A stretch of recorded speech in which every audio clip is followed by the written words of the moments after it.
Hey, English learners. Welcome to Speak English Like a Native Speaker Lesson 2. If you've ever wanted to sound natural and confident in everyday conversations, you're in the right place. Today we're learning real phrases native speakers use every single day. Let's jump right in. Today, we're tackling something really practical. How to genuinely connect when you're catching up with people. Yeah, it seems basic, but it's so fundamental. Exactly. Our source is language lesson called Catching Up with Friends, Essential English Phrases. But we're going deeper than just vocab. We're looking for the shortcuts, the sort of social techniques hidden in there that make conversations really flow and feel authentic. Think of it like this. We're giving you the tools to easily ask about someone's life, share your own stuff, and even tell a great story. And it's so important, right? Because real connection often starts with bridging those gaps, sharing what's been going on. These phrases might seem simple, but they're foundational for, building rapport, keeping friendships strong. It's surprisingly powerful stuff. It really is. What's fascinating, I think, is how just the right phrasing can open the door to much deeper, more meaningful conversations. We're going to learn how to catch up with means talking about what's been happening in your life. Exactly.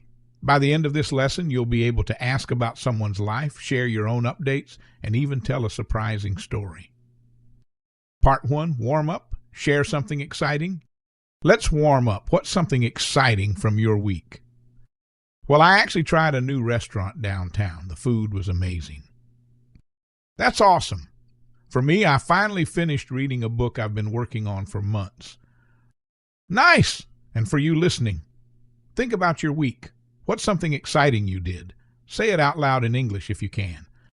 Avoiding those awkward silences. Totally.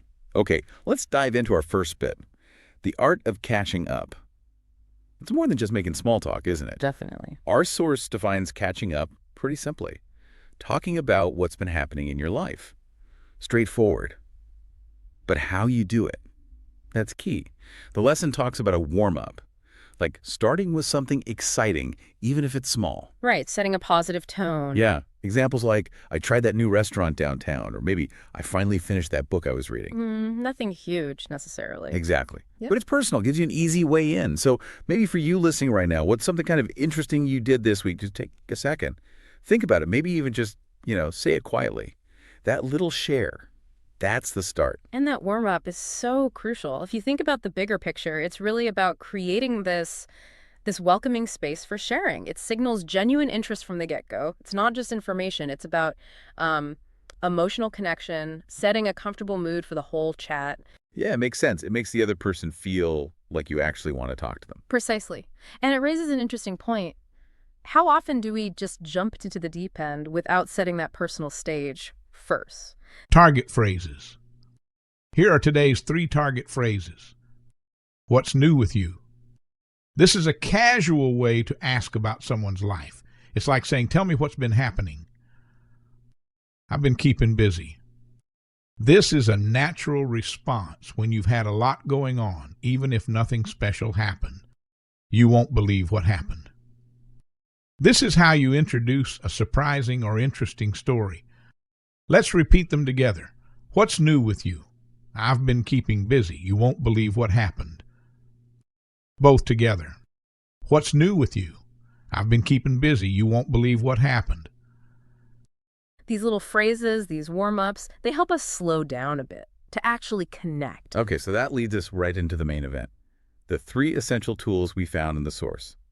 Think of these as your power tools for connection. Your core kit. First one. What's new with you? Simple, right? But super effective. Yeah. It's casual. It basically means, tell me what's been going on. It's open-ended. And that openness is key. It gives the other person control over what they share. They decide how much or how little. It's respectful, really. Totally. You're not putting them on the spot. Exactly. It signals you're ready to listen, whatever they bring up. Okay, tool number 2. I've been keeping busy. This one's a really natural response. Very versatile. Yeah, like maybe you have been genuinely busy, or maybe nothing super exciting happened, but you weren't just sitting around. Right. It acknowledges the question without needing a whole saga if you don't have one or don't want to share one. It keeps the conversation moving smoothly. No awkward pause while you rack your brain. It's polite, honest enough. It really is a neat social function. It's sort of a polite placeholder sometimes. It says things are happening without needing specifics, but it can lead to more if you want it to. Like you could follow it up with, mostly with work, but I did manage to, you know? Good point. Okay, and the third one, this one's great. You won't believe what happened. Ah, the hook. Yes.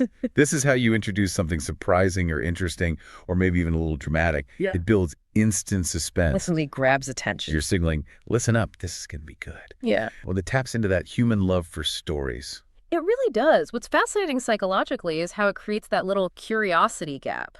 Your listener needs to know what happened next. Exactly. So just imagine saying these. What's new with you? I've been keeping busy. You won't believe what happened. Part 3, Fluency Drills Immediate Answers. All right, fluency time. Will ask me some questions, and I'll answer quickly. What's new with you? Not much, but I've been keeping busy with work. Anything interesting happened this week? Oh, you won't believe what happened. I met a famous actor at the cafe. Wow, that's amazing. Now it's your turn at home. I'll ask, and you answer out loud. What's new with you? Answer with something small. I've been keeping busy. Anything exciting happened this week? Start with, you won't believe what happened. Feel the difference. They each have a distinct job in the conversation. Invitation, response buffer, and narrative hook. Okay, so let's see these tools in action. Let's use some examples from the source material, make it really concrete. Good idea. So imagine someone asks you, what's new with you? A natural response, using our second tool, could be, not much, but I've been keeping busy with work. Simple. Right? Standard, polite. But then maybe they follow up, anything interesting happened this week? Okay, opening the door a bit wider. And that's your cue. You lean in a bit and say, oh, you won't believe what happened. I met a famous actor at the cafe. Boom! See how that works? It shifts the energy now. Part 4, Real-Life Scenario, Meeting an Old Friend. Let's imagine you meet an old friend on the street. Here's how the conversation could go. On the street. Hey, long time no see. What's new with you? I've been keeping busy, mostly with work. Yeah, me too. You won't believe what happened last month. I traveled to Italy. That's awesome. Tell me more. See how natural that sounds? These phrases help you reconnect with people easily. That's a story. Exactly. It's engaging. Now, let's take that other scenario, bumping into an old friend on the street. Always a bit potentially awkward. Can be, yeah. After a long time. So your friend says, hey, long time no see. What's new with you? Standard opener. Yep. And you reply, oh, hey, wow. I've been keeping busy, mostly with work, actually, using that tool. Okay, keeps it moving. Then your friend says, yeah, me too. Work's been crazy. But hey, you won't believe what happened last month? I traveled to Italy. Oh, they use the hook. Nice. Right. And your instant reaction is probably going to be something like, no way. That's awesome. Tell me more. See? The phrase did its job. It created excitement, invited the follow-up. It just flows. From greeting to a bit of general stuff to suddenly an exciting story. It makes reconnecting feel, well, easy, natural, like the source says. And if we connect this back, these aren't just lines to memorize. They're like pathways for the conversation. They show you how to move from a simple hello to sharing something really interesting, making the whole interaction feel, more alive, less forced. Yeah, less like an interview. Exactly. They create a kind of rhythm, a give and take. So that question comes up. How can just knowing these 3 little phrases really transform what could be an awkward moment into something genuinely enjoyable? Part 5, Homework. Here's your homework. Record a 1-minute answer to the question, what's new with you? Start with, I've been keeping busy. Then add one interesting detail from your week. If you want, try to include you won't believe what happened to introduce a surprising story. Listen to your recording and notice if you sound smooth and confident. Great job today. You learned how to catch up with friends using 3 powerful phrases.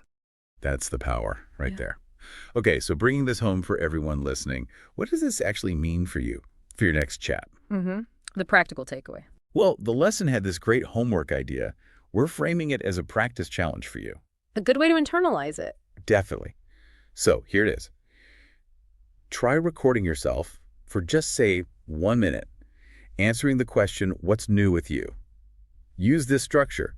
Start with, well, I've been keeping busy. Okay. Then add one interesting little detail from your week. Something specific. Keeping busy with the garden project. And actually, whatever it is. Something concrete. Right. And then if you've got something, try throwing in. Oh, and you won't believe what happened when I was at the supermarket. Or, your actual surprising story. Just practicing stringing them together. Exactly. The goal isn't perfection. It's just getting comfortable using them, hearing how they sound coming from you. And what's really fascinating about doing that, about recording yourself, isn't just checking if you said the words right. It's about listening to how you sound. Do you sound smooth, confident, engaged? Like when you said you won't believe, did your voice have that bit of excitement? Oh, that's a great point. The delivery. Yeah. It's about internalizing the rhythm, the confidence. So when you're in a real conversation, you're not thinking about the words. You're focused on the person. It helps build that conversational muscle memory, which raises an interesting question for you to think about. How does practicing these specific phrases help you not just share info, but also project that warmth and enthusiasm that really builds connections? That's really key. Okay, so wrapping up this deep dive. We took what looked like a simple language lesson and pulled out some really powerful tools for everyday connection. Remember those 3 core phrases? The open door, what's new with you? The smooth response, I've been keeping busy. And the story starter, you won't believe what happened. Your essential toolkit. Yeah. Try weaving them into your chats. Listen for them when others talk. Honestly, it can make a huge difference in feeling more natural and confident out there. Yeah. Making those connections feel real. Absolutely. And maybe a final thought to leave you with. As you use these, think beyond just the words. Think about how these tools empower you. How do they help you listen better, share more engagingly, and ultimately, how can they help you build richer, maybe even more surprising connections in your life? The real happens in those conversations you have next. These phrases, they might just be the key to unlocking them. What story is waiting to be told? Let's review. What's new with you? I've been keeping busy. You won't believe what happened. Practice these every day, and soon you'll sound natural when talking with friends. Both together. See you in the next lesson. Bye.